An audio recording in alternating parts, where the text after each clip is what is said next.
Hi guys, Ram Ram. I hope કે તમે બધા મજામાં હશો અને હું પણ મજામાં છું. સ્વાગત છે તમારું મારી યુટ્યુબ ચેનલમાં. તો તમે જોઈ શકો છો કે અમે લોકો રેડી થઈ રહ્યા છીએ અને અમારે લોકોને જવાનું છે બહાર. ક્યાં જવાનું છે એ તમને ટાઇટલ જોઈને ખબર પડી જ ગઈ હશે. જોકે અમારે ઓર્ડર છે તો એમના માટે જવાનું હતું ગામડે. તો જાન લઈને જવાનું છે. તો બધા મસ્ત બસમાં બેસી ગયા છે અને મસ્ત ચીલ કરી રહ્યા હતા. એક્સાઇટમેન્ટ હતી કેમ કે અમે બધા જ જઈ રહ્યા હતા એટલા માટે. અને ત્યાં આવી ગઈ વચ્ચે નદી. તો બધા એમ કે નદીને પાર ન કરાય, લગન ભરેલા હોય એટલે. તો એમને પાર કરવા માટે કંઈક શ્રીફળ ને ₹100 ને મગના દાણા ને એવું નાખે, જે અમારા બસમાંથી વરાજો ઉતરીને એવું કરી રહ્યો હતો. શ્રીફળ નાખ્યું થયું ને મગના દાણા ને એવું નાખી અને દર્શન કરી અને નીકળી ગયા હતા.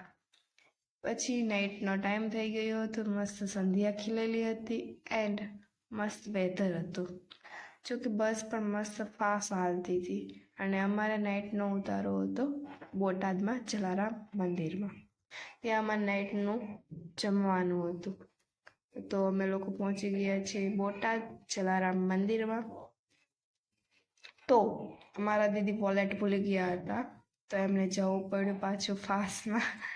બસ પાર્કિંગ કરતી એના પહેલાં જ એ બસમાં એન્ટર થઈ ગયા હતા. અને પછી અમે લોકો નીકળી ગયા જમવા માટે હોલમાં. તો હોલમાં અમને જમવાનો વેઇટ કરવાનો કીધો તો અમે લોકો નીકળી ગયા ત્યાંથી મંદિર જોવા માટે. એન્ડ મંદિરમાં મસ્ત લોકેશન હતું, મસ્ત શું કહેવાય બધું હતું જોવાનું. અને નાઇટ થઈ ગઈ હતી તો મજા આવતી હતી. અને અમારી આ સેલ્ફી ક્વીન સેલ્ફી લેવા બેસી ગઈ હતી. એન્ડ પછી અમે લોકો વહેલા સવારે 3:30 પહોંચી ગયા હતા મહુવામાં, જ્યાં અમારે ઉતારો કરવાનો હતો.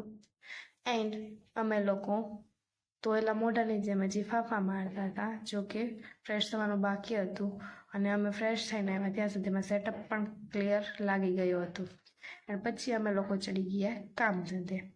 જોકે એ લોકોને રેડી કરીને જાનને લઈ જવાની હતી એમના ગામડે, જ્યાં પરણવા જવાની હતી ત્યાં.